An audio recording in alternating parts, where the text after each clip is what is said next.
Assalamualaikum warahmatullahi wabarakatuh. Perkenalkan, nama saya Fadhu Iqbal Nur Asidik, NIM 2108637, Prodi Penjaskesrek.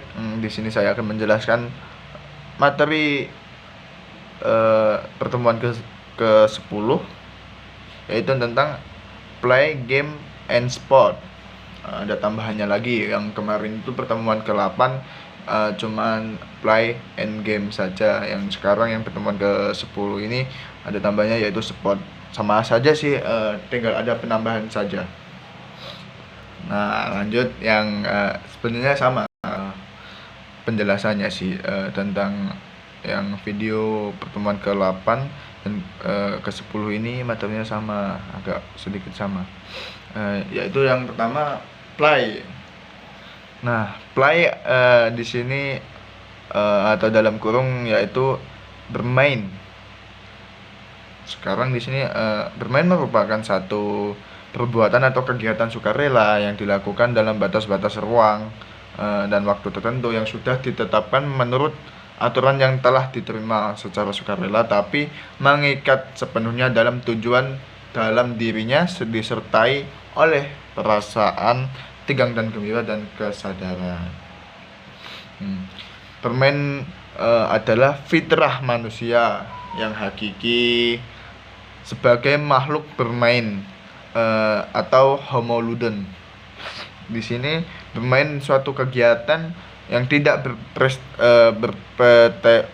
berpretensi apa-apa. Dalam bermain terdapat unsur ketegangan yang tidak lepas dari etika, seperti semangat fair play yang sekaligus menguji ketangguhan, keberanian, dan kejujuran permainan. Walaupun tanpa wasit pun permainan anak-anak terlihat belum tercemar. Dalam bermain dapat unsur keterangan yang tidak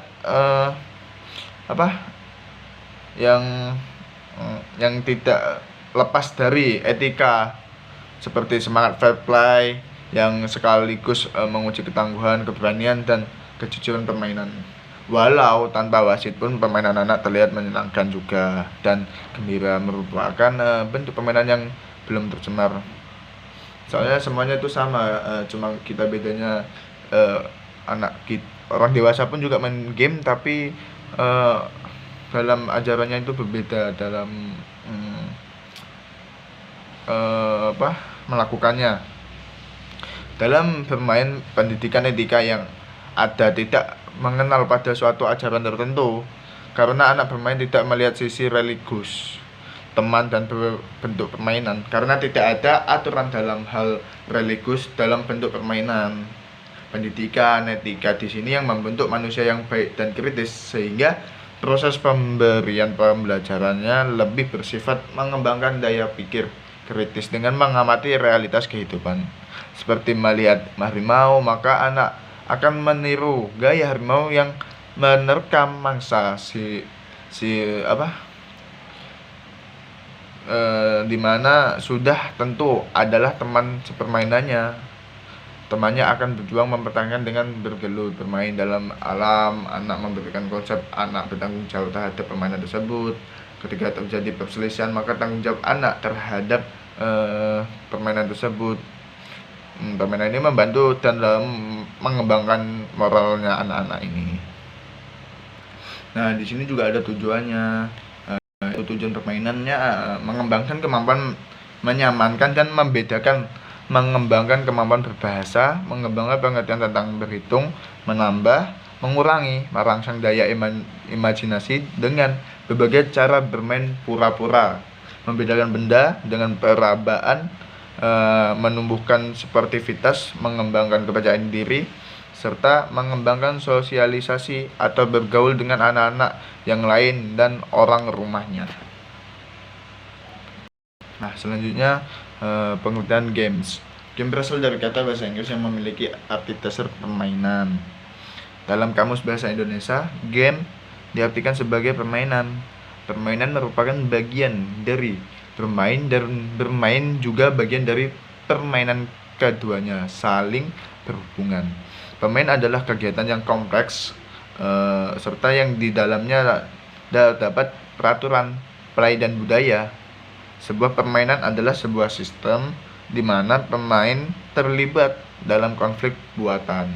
Di sini pemain berinteraksi dengan sistem dan konflik dalam permainan merupakan rekayasa atau buatan. Dalam permainan terdapat peraturan yang bertujuan untuk membatasi perilaku pemain dan menemukan permainan. Game bertujuan untuk menghibur, biasanya game banyak disukai oleh anak-anak hingga orang dewasa pun juga. Game sebenarnya penting untuk pengembangan otak, untuk meningkatkan konsentrasi dan melatih untuk memecahkan masalah dengan tepat dan cepat, karena dalam game terdapat berbagai konflik atau masalah yang menuntut kita untuk menyelesaikan semua dengan cepat dan tepat. Tetapi game juga bisa merugikan, karena apabila kita sudah kecanduan game, kita akan lupa waktu dan akan mengganggu kegiatan aktivitas kita sehari-hari. Terus game mempunyai karakteristik antara lain ada 1. Ada kompetensi, 2. Hasil ditentukan oleh keterampilan fisik, strategi dan kesempatan kita. Sebuah game bisa dikarakteristikan dari apa yang permainan lakukan dalam sebuah game. Misalnya peralatannya itu contohnya bola, kartu, papan, atau sebuah komputer.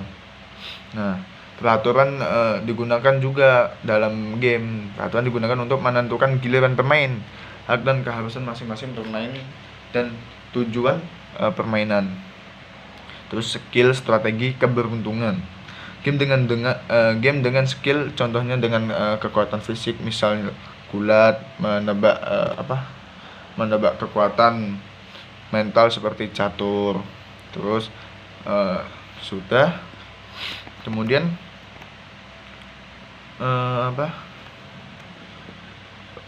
sport. Di sini pengertian sport ada. Nah, lanjut yang terakhir sport. Jadi pengertian sport itu banyak.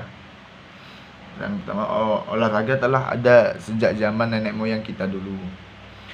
Seiring dengan pertumbuhan usia bumi ini, olahraga juga mencatat sejarah yang cukup panjang. Hadirnya berbagai olahraga baru turut mewarnai kehidupan manusia di muka bumi. Dari sejarah itulah muncul macam-macam olahraga yang hingga saat ini dilakukan oleh umat manusia. Olahraga merupakan aktivitas yang melibatkan otot-otot besar dalam tubuh kita. Setidaknya kita menggunakan 40% dari otot-otot besar tersebut dalam melakukan suatu permainan, pertandingan, ataupun aktivitas olahraga.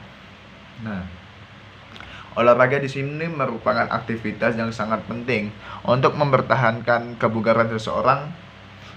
Olahraga juga merupakan salah satu metode penting untuk mereduksi atau meredakan stres. Olahraga juga merupakan suatu perilaku aktif yang mengingatkan metabolisme dan mempengaruhi fungsi kelenjar di dalam tubuh untuk memproduksi sistem kekebalan tubuh dalam upaya mempertahankan tubuh dari gangguan penyakit serta stres. Oleh karena itu, sangat dianjurkan kepada setiap orang untuk melakukan kegiatan olahraga secara rutin dan terstruktur dengan baik olahraganya itu. Beberapa ahli pun dan tokoh penting di dunia ini pernah mengemukakan pendapatnya mengenai pandangannya terhadap olahraga, seperti Presiden RI pertama Insinyur Soekarno pernah berbicara tentang pengertian dari olahraga. Presiden Insinyur Soekarno itu pernah berkata, olahraga adalah alat untuk melaksanakan 3 tujuan revolusi Indonesia, yaitu negara kesatuan Republik Indonesia yang kuat, masyarakat adil dan makmur, dan tata dunia baru. Dengan kata lain, olahraga adalah alat untuk melaksanakan ampera atau amanat penderitaan rakyat.